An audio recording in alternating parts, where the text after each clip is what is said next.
उत्तर प्रदेश की योगी आदित्यनाथ सरकार भूमाफियाओं को मुकम्मल तरीके से नेस्तनाबूद करने में लगी हुई है। अब कोई उत्तर प्रदेश में भूमाफिया नहीं बचा है, लेकिन एक प्रणाली उत्तर प्रदेश में चल गई है कि किसी को भी भूमाफिया घोषित करा जा रहा है।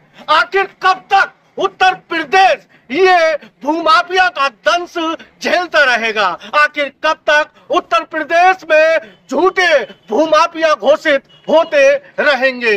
हमारे देश में मीडिया को देश का चौथा स्तंभ कहा जाता है। जब ये मीडिया ही बिना किसी सबूत के किसी आम इंसान को भूमाफिया घोषित कर दे, तब वो आम इंसान अपनी जिंदगी कैसे बसर करेगा? हम बात करते हैं कस्बा सेपनी की। अभी चंद दिन पहले ही सुहेल उर्फ राजा को लेकर एक वीडियो वायरल हुआ था, जिस वीडियो में राजा को भूमाफिया घोषित किया गया था। लेकिन हकीकत उसकी क्या है, उसकी जमीनी स्तर पर सच्चाई क्या है, उससे आपको हम रूबरू कराते हैं। हम चलते हैं सुहेल उर्फ राजा के पास कि आखिर वास्तव में ही सुहेल उर्फ राजा भूमाफिया है या फिर इस पर हमारी जो मीडिया है इसने कोई खेला है। इसी के साथ आप देखते रहें। हम तो रोजे से हैं, मुसलमान हैं, अल्लाह के हुक्म से रोजे में झूठ बोलने का कोई वो नहीं है। ये तो एक हम पे विवाद डालने के लिए, हमें बदनाम करने के लिए, हमारी छवि को नुकसान देने के लिए हम पे ये विवाद रखी जा रही है। हम तो कानून के दायरे में काम कर रहे हैं, कानून से बाहर नहीं कर रहे हम।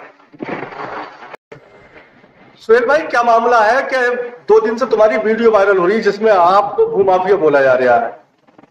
उस वीडियो का क्या रीजन है? रीजन क्या है? हमारी इज्जत पे खिलवाड़ हो रहा है। भूमाफिया तो हमें कोई बोले, ये अबरार और इकरार हमारी इज्जत को बेकार करने में लगे हुए हैं, हमें बदनाम करने के लिए लगे हुए हैं। हमारा इनसे कोई ना नाराजगी है, ना कोई लड़ाई है, ना हमारा इनसे कोई जमीनी विवाद है। इनका जमीनी नंबर 1568 है, हमारा जमीनी नंबर 1570 है। हमने ये जमीन इनके चचा बाइक से ली थी, जिसका बैनामा है हमारे नाम पे। बैनामा हम आपको दिखा देंगे, ठीक है ना। हमें इनसे कोई आपत्ति नहीं। ये इनका बाग था, हमने देखा भी है, हमारा जमीन लिया हुआ है, मगर इन्होंने हमारे साथ भूमाफिया का रवैया इन्होंने अपनाया और इल्जाम हम पे लगा दिया, हमारी बदनामी कर दी। हमारी जमीन को इन्होंने पूर्व लेखपाल जो सिपाही टेपनी रखते थे सिपाही लाल, उनसे मिलकर हमारी जमीन को 1570 को सड़क में दर्ज करवा दिया। ये कानून है, किसी की जमीन को सड़क में दर्ज नहीं करा सकते। हमने इस पर कार्रवाई के कमिश्नरी में मुकदमा डाला। मुकदमा हम जीत चुके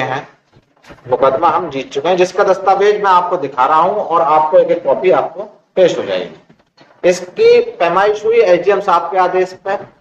एसडीएम पैमाइश भी हम आपको देंगे, ठीक है ना। हम जो बात बताएंगे आपको कानूनी प्रक्रिया से बताएंगे। हम ये नहीं कहेंगे कि हमने ये मुकदमा जीत लिया या हमने, हमारे पास कागज है और हम कागज भी आपको दिखाएंगे। पत्रकार साहब, ऐसा नहीं है कि हम आपसे बातों में कुछ कह रहे हैं, ठीक है। हम आपको कागज देंगे। ये तो हमें बदनाम करा जा रहा है, हमारे छवि को नुकसान देने के लिए ये काम करा जा रहा है। भूमाफिया तो वो है, हमारी जमीन कब्जाए पड़े हैं। हमने अपनी जमीन की पैमाइश करवाई है, हमने अपनी जमीन पे ईंटें उतरवाई, कानूनी कार्रवाई से उतरवाई, थाने की मौजूद उतरवाई। जी भाई जी, तो आप मतलब वहां पे ईंटें लेके पहुंचे? हाँ, हमारी लेखपाल द्वारा पैमाइश हुई।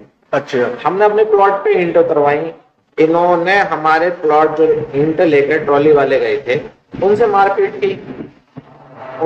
की, इनकी औरतों ने मारपीट की, बदतमीजी करी। हमने इसकी तहरीर थाने में दी, उनके संज्ञान में ये बात डाली। अच्छा, जमीन जो ली है हमने ऐसा नहीं है किसी और से ली हो, इनके परिवार से ही ली है। इनके चचा हैं भाई हुसैन, उनसे लिए, उनका बैनामा है हमारे पास। ये तो हमारी छवि खराब करने के लिए हम पे ये बातें लगाई जा रही हैं। हम इन पे कोई है, हम तो रोजे से हैं, मुसलमान हैं, अल्लाह के हुक्म से रोजे में झूठ बोलने का कोई वो नहीं है। ये तो एक हम पे विवाद डालने के लिए, हमें बदनाम करने के लिए, हमारी छवि को नुकसान देने के लिए हम पे ये विवाद रखी जा रही है। हम तो कानून के दायरे में काम कर रहे हैं, कानून से बाहर नहीं कर रहे हैं हम। तो देखा आपने किस तरीके से सर्टिफिकेट दे दिया गया भूमाफिया का।